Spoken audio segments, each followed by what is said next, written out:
Hello दोस्तों, आप सभी का मेरे यूट्यूब चैनल में एक बार फिर से स्वागत है।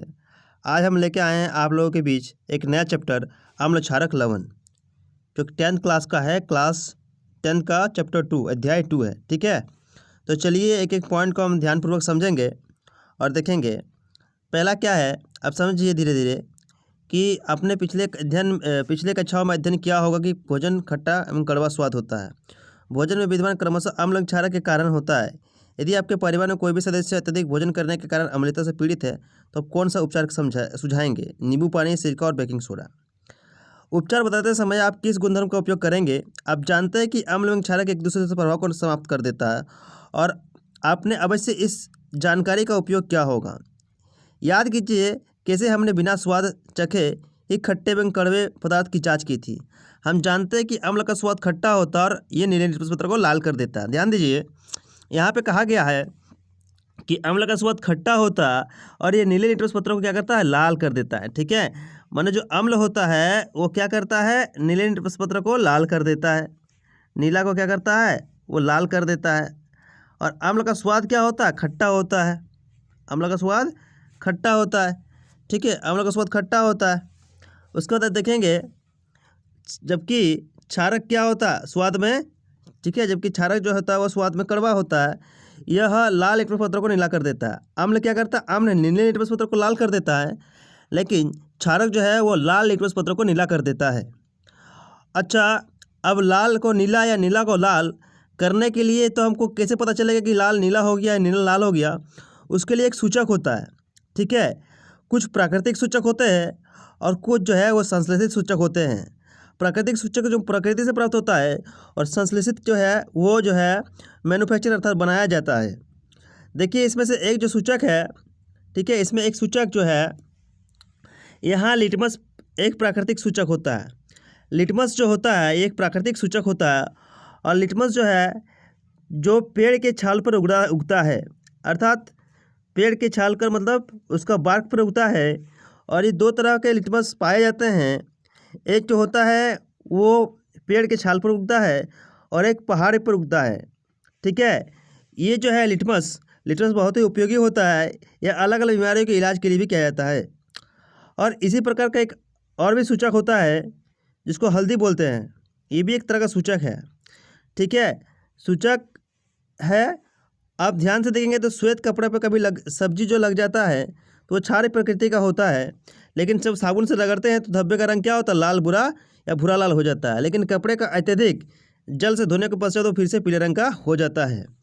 अम्ल और क्षारक की जांच आप क्या करेंगे? एक सिंथेटिक माने संश्लेषित होता है जिसमें मिथाइल ऑरेंज, ठीक है, मिथाइल ऑरेंज और एक होता है फिनोप्थलीन। ये दो जो है बड़ा इंपॉर्टेंट है, याद रखिएगा। एक मिथाइल ऑरेंज और एक फेनोप्थलीन, ये दो सिंथेटिक क्या है? सूचक है। अच्छा, सूचक किसे कहेंगे? तो सूचक जिसमें क्या होगा, सूचक हमें बताएगा कि किसी पदार्थ में जो है वो अम्ल और क्षार है या नहीं है। तो सूचक हमें ये बताता है कि किसी पदार्थ में अम्लता का गुण दिखाई दे रहा है या नहीं दिखाई दे रहा है। अगर अम्लता का गुण है या क्षारीय का गुण है तो ये जो है हमें कौन दिखाएगा? सूचक दिखाएगा। तो सूचक क्या है? बेसिकली जो हमें क्षारीय या अम्ल की उपस्थिति का पता लगाने में मदद करता है उसे हम सूचक कहते हैं। सूचक दो प्रकार के होते हैं जैसा कि हमने डिस्कस किया है। एक प्राकृतिक सूचक और एक जो होता है वो मानव निर्मित सूचक होता है। प्राकृतिक सूचक जो है वो लिटमस पत्र होता है और सिंथेटिक यानी जो संश्लेषित होता है वो दो तरह का मिथाइल ऑरेंज और एक फेनोप्थलीन होता है। इस तरह से हमने पढ़ा कि अम्ल क्या करता है? अम्ल नीले लिटमस पत्र को लाल कर देता है, जबकि क्षार लाल लिटमस पत्र को नीला कर देता है। जब अम्ल और क्षारक आपस में अभिक्रिया करता है तो उसके प्रभाव को नष्ट कर देता है। ठीक है, वो इसके प्रभाव को नष्ट कर देता है और अम्ल और क्षारक एक दूसरे प्रभाव को समाप्त कर देता है, जैसे कि मैंने बताया है। दैनिक जीवन में हम लोग कई बार इसका उपयोग करते हैं। आगे जो है इस चैप्टर में डिस्कस करेंगे। देखिए लिटमस जो है जब उसमें अम्ल और क्षारक कोई भी प्रभावित नहीं होता है उस स्थिति में लिटमस पत्र का रंग जो है बैंगनी कलर का होता है। ये क्वेश्चन पूछा गया था कि लिटमस पत्र का रंग जो है जब उसमें अम्ल और क्षारक दोनों तरह से प्रभावित नहीं होता तो उस स्थिति में जो है इसका रंग क्या होता? तो उस स्थिति में इसका रंग जो है बैंगनी कलर का होता है। देखिए ये तेलोफाइटा समूह से लाइकेन पौधे से निकाला जाता है और ये प्राय क्या होता है? ये प्राय एक सूचक की तरह उपयोग किया जाता है। लिटमस विलयन जब ना तो अम्लीय होता है और ना ही क्षारीय होता है, तब ये बैंगनी रंग का होता है। बहुत सारे प्राकृतिक पदार्थ जैसे लाल पत्ती, गोभी, हल्दी, है ना, ये हाइड्रेंजिया, पिटोनिया, जेरेनियम जैसे कई फूलों की रंगीन पंखुड़ियाँ किसी विलयन में अम्ल क्षारक की उपस्थिति को सूचित करता है। इन्हें अम्ल क्षारक सूचक भी या कभी कभी केवल सूचक भी कहते हैं। जैसा कि हमने बताया था कि अम्ल क्षारक की उपस्थिति का पता कौन लगाता है? सूचक लगाता है। ठीक है, हम आगे चलेंगे और अच्छा से इस इंफॉर्मेशन को देखेंगे। ठीक है, ध्यान से देखिए, एक एक क्वेश्चन को हम बताएंगे, लेकिन ये जो है ये आपके 3 प्रश्नावली दी गई है और इसमें एक आशोधित जल को शेष एक अम्लीय विलयन दूसरे क्षार की विलयन आया है। आप केवल लाल लिटमस पत्र को पत्र दिया जाता है, तो प्रत्येक प्रश्नावली में रखे गए पदार्थ की आप पहचान कैसे करेंगे? आप ध्यान दीजिए, अगर आपको लाल लिटमस पत्र दिया है, अगर आपको लाल लिटमस पत्र दिया है, हम जानते हैं कि अम्ल क्या करता है? नीला को लाल कर देता है ना, और क्षारक क्या होता है? लाल को नीला कर देता है। अगर लाल को नीला कर दिया, इसका मतलब इसमें क्या डाला हुआ है? क्षार की वस्तु डाला हुआ है। क्षार की वस्तु डाला हुआ है तो ये क्या करेगा? लाल को नीला कर देगा। ठीक है, हम आगे चलेंगे और पढ़ेंगे अम्ल और क्षारक के रासायनिक गुणधर्म। अम्ल और क्षारक के रासायनिक गुणधर्म समझेंगे तो देखिए, प्रयोगशाला में अम्ल और क्षारक का हम जो है एक्सपेरिमेंट को देखेंगे। इसमें ध्यान दीजिए, बहुत सारे जो है यहाँ ध्यान दीजिएगा, तो HCl है, ठीक है, H2SO4 है, HNO3 है, CH3COH है, इसका एसिडिक अम्ल नाम है ना, सोडियम हाइड्रोक्साइड, इसका फिर calcium hydroxide, potassium hydroxide, magnesium hydroxide, ammonium hydroxide. तो यहाँ ध्यान दीजिएगा, जिसमें जो है वो H+ आयन बनाएगा वो अम्ल होगा, और जिसमें OH- आयन बनाएगा वो क्षार की होगा। ठीक है, देखिए अम्ल जो है वो जल में घुलकर H+ आयन प्रदान करेगा, जबकि क्षारक जल में घुलकर OH- आयन प्रदान करेगा। इसमें ध्यान देने की बात यह है कि अम्ल और क्षारक क्या करेगा? H+ आयन प्रदान करेगा और OH- आयन जल में घुलकर प्रदान करेगा। ठीक है, तो कभी कभी क्या होता है कि जैसे हमको अम्ल पता है और इसमें अगर हम पानी ना दें, यानी H+ आयन तभी बनाएगा जब उसमें क्या हो? पानी की उपस्थिति हो। अगर पानी की उपस्थिति नहीं होगी तो वो नहीं होगा। कई बार जो है हमारे पेट में अधिक अम्ल बन जाता है या एसिडिटी हो जाता है, तो हम लोग मैग्नीशियम हाइड्रोक्साइड का यूज़ करते हैं। जैसे आप लोग इनो लेते हैं तो इनो में जो है वो मैग्नीशियम हाइड्रोक्साइड होता है, जो हमारे पेट के अधिक मात्रा के अम्ल को क्या करता है? वो न्यूट्रलाइज कर देता है, उदासीन कर देता है, और हमारा स्वास्थ्य जो है ठीक हो जाता है। हम आगे चलेंगे और चलने के बाद देखेंगे गंध सूचक क्या है। देखिए, सबसे इंपॉर्टेंट जो है फैक्ट है कि गंध सूचक क्या है। अगर रंग में परिवर्तन के द्वारा सूचक में बताए कि कोई पदार्थ अम्ल या क्षारक है, तो ऐसे पदार्थ को हम क्या कहेंगे? गंध अम्ल या क्षारक के माध्यम में बदल जाती है, तो उसे हम गंध सूचक कहते हैं। अर्थात गंध सूचक का मतलब होता है जिसका गंध जो है अम्ल और क्षारक के माध्यम में बदल जाए, उसे गंधीय सूचक कहते हैं। क्या कहते हैं उसको? गंधीय सूचक कहते हैं। आगे चलेंगे और ध्यान देंगे। ठीक है, देखिए यहाँ पे जैसा कि आपने गंध सूचक के बारे में पढ़ा है, गंध सूचक में 2 जो है इंपॉर्टेंट है। यहाँ से क्वेश्चन आया था, वेनिला, प्याज, ठीक है, लौंग का तेल, ये गंध सूचक की तरह उपयोग किया जाता है। कौन कौन सा?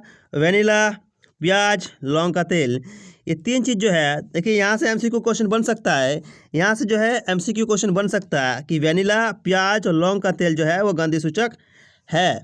हम आगे चलेंगे और पढ़ेंगे कि अम्ल और क्षारक धातु के साथ किस तरह से अभिक्रिया करता है। ठीक है, अम्ल और क्षारक धातु के साथ किस तरह से अभिक्रिया करता है। यहाँ देखिए, ये रिएक्शन जो है ये बड़ा इंपॉर्टेंट जो है, ये डायग्राम आप देख सकते हैं। ये जो है डायग्राम बड़ा इंपॉर्टेंट डायग्राम है। इसमें एक एक चीज़ के बारे में दिखाया गया है कि यहाँ पे क्या डाला गया है। दानादार, देखिए दानेदार जो है जिंक के टुकड़े डाले गए हैं। इसमें सल्फ्यूरिक अम्ल के डाला गया है। ठीक है, और जब इसमें हाइड्रोजन के बुलबुले बनते हैं तो इसमें फट की आवाज़ जो है ध्वनि के साथ हाइड्रोजन गैस चलता है। ये मोमबत्ती है। ठीक है, ये साबुन का विलयन। इस तरह से जब हम इसको देखेंगे एक्सपेरिमेंट को तो समझेंगे। ठीक है, आगे चलेंगे और ध्यान दीजिए, यहाँ जो है जब क्या दिखेगी, यहाँ पे जब धातु जब है अम्लों से हाइड्रोजन परमाणु का हाइड्रोजन गैस के रूप में विस्थापन करती है, एक यौगिक बनाता है जिसे लवण कहते हैं। अर्थात समझिएगा, अम्ल जब अम्ल को धातु के साथ अभिक्रिया करवाया जाता है तो लवण और हाइड्रोजन गैस बनाता है। ठीक है, धातु को जब अम्ल के साथ अभिक्रिया करेंगे तो लवण और हाइड्रोजन गैस बनाएगा। जैसे अगर हम धातु को क्या ले लें? Zn ले लें, और अम्ल को क्या ले ले? HCl ले ले, हाइड्रोक्लोरिक अम्ल ले ले, तो इस कंडीशन में क्या बनाएगा? देखिए ध्यान दीजिए, जब हम Zn ले ले, ठीक है, एक धातु ले ले और हाइड्रोक्लोराइड के साथ अभिक्रिया करवाएं तो क्या बनेगा? जिंक क्लोराइड बनेगा, और हाइड्रोजन गैस बनेगा। ठीक है, हाइड्रोजन गैस बनेगा। इस स्थिति में जो है ये क्या बन रहा है, लवण बन रहा है। क्या बन रहा है, लवण बन रहा है। आप लवण के बारे में सिर्फ एक ही चीज़ जानते हैं, सोडियम क्लोराइड, बट वास्तविकता ये नहीं है। यहाँ पे जो है जिंक क्लोराइड लवण की तरह कार्य कर रहा है। यहाँ पे जिंक क्लोराइड जो है लवण की तरह कार्य कर रहा है और हाइड्रोजन गैस जो है वो उड़ जाएगी। ठीक है, नेक्स्ट चलेंगे तो यहाँ पे देखिए एक रिएक्शन जो है वो बड़ा फेमस रिएक्शन दिया हुआ कि जिंक को क्या किया, सोडियम हाइड्रोक्साइड के साथ अभिक्रिया करवाया। तो यह क्या बना, Na2ZnO2 और H2 मतलब सोडियम जिंकेट बना। ठीक है, जब हम क्या करेंगे, अम्ल को धातु के साथ अभिक्रिया करेंगे। ठीक है, यहाँ पे देखिए अम्ल तो है, ये सोडियम हाइड्रोक्साइड जो है वो क्षार किया है और ये क्या है, धातु है। उस स्थिति में भी क्या बन रहा है, हाइड्रोजन गैस। अगर हम अम्ल को अभी जैसे हम एग्जांपल दिए zinc plus HCl, ZnCl2 plus H2O, ये जो इक्वेशन था वो बैलेंस नहीं था। ठीक है, वो बैलेंस नहीं था। तो आप लोग अगर पहला चैप्टर पढ़ के आ रहे होंगे, तो आपको आप जो है बैलेंस करना सीख चुके होंगे। ठीक है, ये हाइड्रोजन गैस, तो यहाँ पे देखिए बैलेंस नहीं था तो यहाँ पे 2HCl लगता। ठीक है, बैलेंस पहला इक्वेशन नहीं था। अब हम आगे चलेंगे और देखिए इसमें एक रिएक्शन दिया हुआ है, जब क्या होगा, जब धातु जब है बेस के साथ यानी क्षारक के साथ अभिक्रिया कर रहा है तो इस तरह से बनता है। ठीक है, अब आगे चलेंगे और ध्यान से देखेंगे धातु कार्बोनेट तथा धातु हाइड्रोजन कार्बोनेट अम्ल के साथ किस तरह से अभिक्रिया करता है।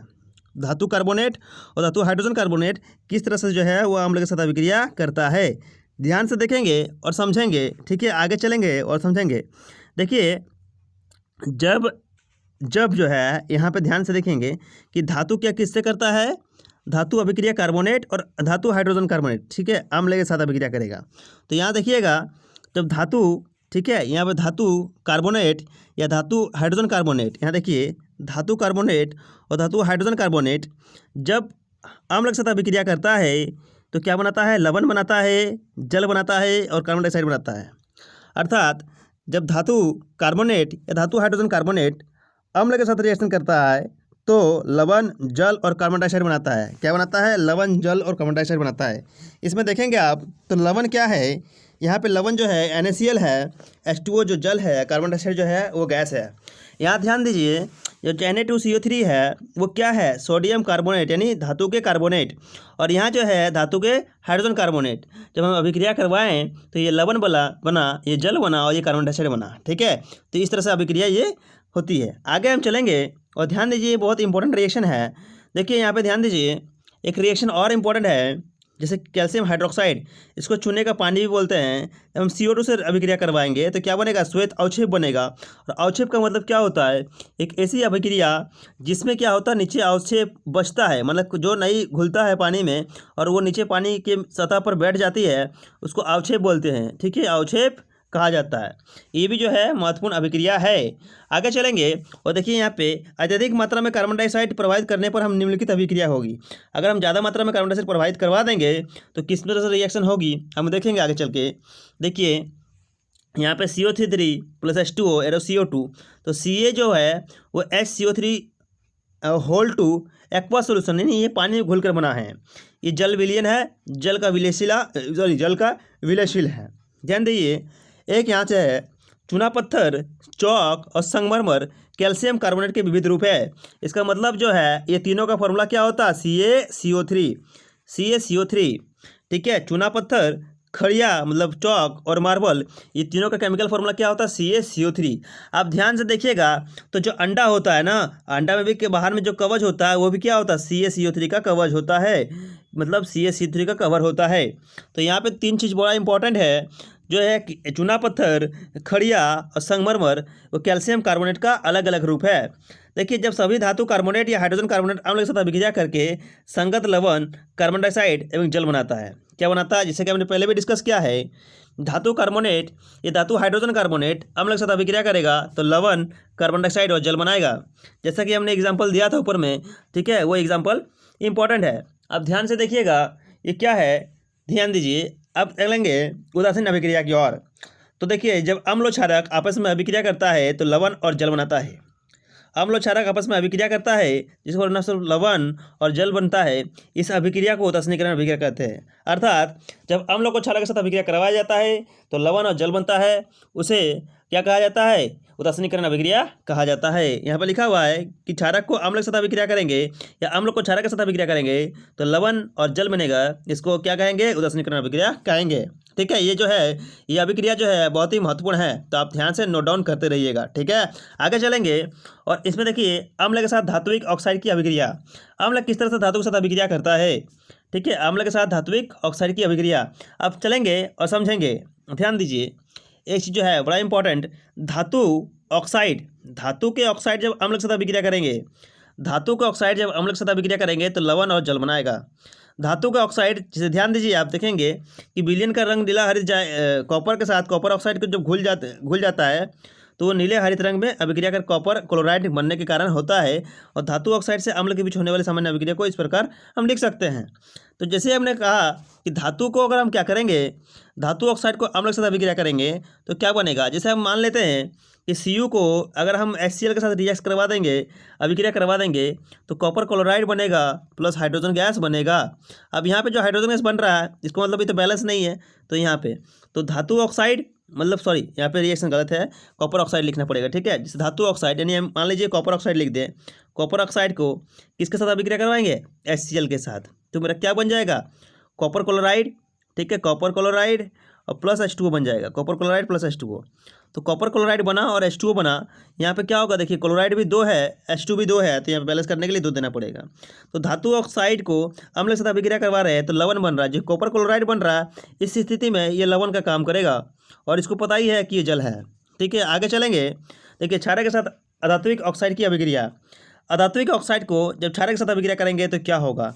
देखिए कैल्शियम हाइड्रोक्साइड, यहाँ ध्यान दीजिए, कार्बन डाइऑक्साइड कैल्शियम हाइड्रोक्साइड के बीच अभिक्रिया जो हमने देखा है, कैल्शियम हाइड्रोक्साइड के जो क्षारक है कार्बन डाइऑक्साइड के साथ अभिक्रिया करके लवण और जल का निर्माण करती हैं। चूंकि क्षारक एवं अम्ल के बीच होने वाली अभिक्रिया को समान होती है, इससे निष्कर्ष निकाल सकते हैं कि अधात्विक ऑक्साइड अम्लीय प्रकृति की होती है। देखिए धात्विक ऑक्साइड जो है बड़ा इंपॉर्टेंट यहाँ पे सेगमेंट है कि धात्विक ऑक्साइड जो है वो क्षारीय होती है और अधात्विक ऑक्साइड जो है वो अम्ल होती है। ध्यान से सुनिएगा, धातु ऑक्साइड जो है वो क्या होती है? क्षारीय होती है, पर अधातु ऑक्साइड जो है वो अम्लीय होती है। ठीक है, बड़ा इंपॉर्टेंट है। देखिए हमने बताया कि अम्ल और क्षारक पीतल एवं तांबे के बर्तनों में दही एवं खट्टे पदार्थ क्यों नहीं रखने चाहिए? देखिए पीतल और तांबे के बर्तनों में हमें दही एवं खट्टे पदार्थ क्यों नहीं रखने चाहिए? क्योंकि दही एवं खट्टे पदार्थ में अम्ल होता है, आपको पता है दही और खट्टे पदार्थ में क्या होते हैं? अम्ल होते हैं। और अम्ल क्या करते हैं? धातु के साथ अभिक्रिया कर लवण और हाइड्रोजन गैस बनाता है। जब पीतल एवं तांबे के बर्तन में दही इकट्ठा करते हैं, दही को रखा जाता है, अर्थात पीतल और तांबा क्या है? एक धातु है और दही एक खट्टा पदार्थ है। हम जानते हैं कि जब धातु जब है वो अम्ल के साथ अभिक्रिया करता है तो लवण और हाइड्रोजन गैस बनाता है, जिससे जो है पीतल एवं तांबे के बर्तन जो है रखा हुआ दही जो है वो विषैला बन जाता है और विषैला बनने के कारण जो है वो हमारे शरीर को हानि पहुंचा सकता है। इसीलिए पीतल एवं तांबे के बर्तनों में दही एवं खट्टे पदार्थ को नहीं रखने चाहिए। नेक्स्ट क्वेश्चन है, धातु के समय अम्ल की अभिक्रिया होने पर सामान्यतः कौन सी गैस निकलती है? एक उदाहरण द्वारा समझाइए, इस गैस की उपस्थिति की जाँच आप कैसे करेंगे? तो देखिए अब जैसे बताएं कि जब धातु के साथ अम्ल की अभिक्रिया होगी तो हाइड्रोजन गैस क्या होगा? निकलेगा। और इस अभिक्रिया के लिए उदाहरण कैसे समझाएंगे? तो उदाहरण में देखिए यहाँ पे इसको उदाहरण के तौर पर आप लिख सकते हैं, उदाहरण के तौर पर आप इसको लिख सकते हैं। ध्यान दीजिएगा, उदाहरण के तौर पर आप इसको लिख सकते हैं। यहाँ पे जो एक डायग्राम ऑलरेडी यहाँ पे आप उदाहरण के तौर पर इसको लिख सकते हैं और जो डिस्कस नीचे किया गया है उसको आप एक चीज़ से दिखा सकते हैं। ठीक है, आप इसको एक चीज़ से दिखा सकते हैं। चलिए हम नेक्स्ट क्वेश्चन की ओर देखेंगे, क्वेश्चन नंबर नेक्स्ट की ओर देखेंगे। ठीक है, क्वेश्चन नंबर नेक्स्ट देखेंगे, क्या है क्वेश्चन? ठीक है, नेक्स्ट क्वेश्चन देखेंगे। देखिए ध्यान से क्वेश्चन नेक्स्ट। ठीक है, क्या है कि कोई धातु यौगिक ए तनु हाइड्रोक्लोरिक अम्ल के साथ अभिक्रिया करता है और बुदबुदाहट उत्पन्न करती है। क्या उत्पन्न करती है? बुदबुदाहट उत्पन्न करती है। इससे उत्पन्न गैस जली मोमबत्ती को बुझा देती है। यदि यौगिक में से एक कैल्शियम क्लोराइड है तो इसकी अभिक्रिया के लिए संतुलित रासायनिक समीकरण लिखिए। तो इसके लिए समीकरण संतुलित लिखने के लिए लिखना है क्या होगा? Ca, ठीक है, CaCO3 और प्लस HCl। ठीक है, HCl। एरो जो होगा कैल्शियम क्लोराइड, ठीक है, calcium chloride plus H2O plus CO2। क्या होगा? Calcium chloride plus H2O plus CO2। अब यहाँ ध्यान दीजिए, क्या ये इक्वेशन बैलेंस है? बैलेंस के लिए यहाँ पे हमको 2 देना पड़ेगा। अब ये इक्वेशन जो है वो बैलेंस है पूरी तरह से, तो ये रिएक्शन इसका आंसर हो जाएगा। ठीक है, हम नेक्स्ट चलेंगे और पढ़ेंगे, समझेंगे एक एक चीज़ को। बहुत ही जो है इंपॉर्टेंट जो है वो चैप्टर है, बहुत ही इंपॉर्टेंट चैप्टर है। ध्यान से दीजिएगा। यहाँ तक जो है आपको अगर समझ में आया है, यहाँ तक अगर समझ में आया है तो वो अच्छी बात है, और नहीं समझ में आया तो भी अच्छी बात है, क्योंकि मैं फिर से और अगर समझाने जाऊँगा। अब यह ध्यान दीजिएगा, ठीक है। यहाँ तक जो है वीडियो बहुत लंबी हो जाएगी, इसलिए आज यहीं तक रखते हैं, फिर मिलेंगे नेक्स्ट वीडियो के साथ। ठीक है, इसके बाद बताना मैं भूल गया कि आप अगर पहला चैप्टर जो है नहीं पढ़े हैं तो चैप्टर पढ़ लीजिए, क्या कि यहाँ पे बहुत सारी अभिक्रिया जो होगी उसको समीकरण को संतुलित भी करना आवश्यक होगा, और संतुलित करना तभी आप बता पाएंगे या समझ सकेंगे जब आप पहला चैप्टर ध्यान से पढ़ेंगे। तो मेरा आग्रह आप सभी से है कि पहला चैप्टर ठीक से पढ़ लीजिएगा। ठीक है, तो चलिए हम मिलते हैं नेक्स्ट वीडियो के साथ, नेक्स्ट वीडियो में। तब तक के लिए आप लोग पढ़ते रहिए, आपका आगामी एग्जाम का तैयारी करते रहिए। फिर मिलेंगे एक नेक्स्ट वीडियो के साथ, तब तक के लिए बाय।